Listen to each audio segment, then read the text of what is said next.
So early in the 20th century, when people were thinking about physics in a new way, Einstein came up with a theory of gravity. It's called relativity, general relativity.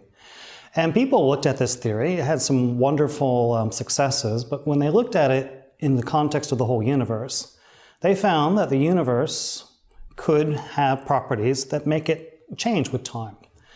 In particular, they found that the universe, according to Einstein's equations, could be expanding. Now, if the universe is expanding now, that means in the past it was closer and closer and closer together as you run the movie backwards. And some physicists then, well, let's take that to its logical extreme. If everything's expanding, in the past it was contracting, and everything at one point in the past was on top of everything else. That point is called the Big Bang. This is a creation theory of creation. Now, like all good scientific theories, it makes testable predictions. So if this idea is right, we know what physics is like when things are close together. When things are close together, there's a lot of pressure, there's a lot of temperature. We can understand what the physics was like if space had those conditions. And so we can predict what would we see now from that idea. The idea is the universe began in an infinitely hot, infinitely dense state and has expanded ever since. Right? If that's true, then early in the history of the universe would have glowed like the sun would glow, like a black body. It would emit radiation, and we should see that radiation today.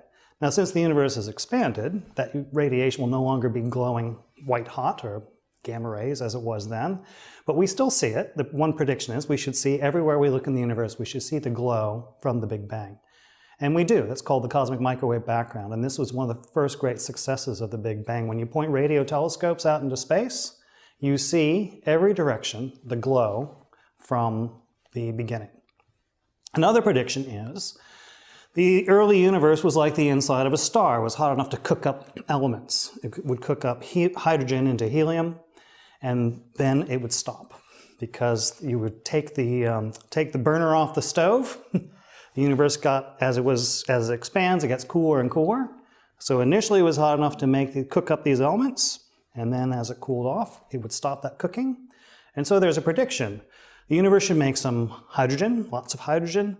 It should make some helium, and not a lot else. Maybe trace amounts of lithium, a little bit of beryllium, but nothing else. And so you should look out into space, and you should see primarily stuff should be made of hydrogen and helium.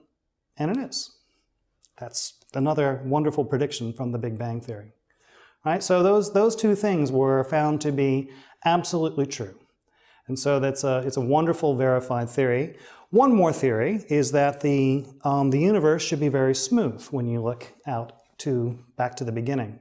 So instead of seeing lumps and bumps, the microwave background should be entirely smooth because all the universe was essentially a homogeneous soup early on, and that soup expanded. And so there were no lumps early on, there are no lumps and bumps. And so when you look out into the universe, look back at this microwave background with your radio telescopes, it should be very, very smooth. And in fact, it is. So all those things point to a Big Bang, and it's like a great scientific theory. It makes testable predictions, and every one of those predictions has been verified. So the universe had a beginning, and from the rate of expansion, we can tell how old the universe is. The Big Bang happened about 14 billion years ago.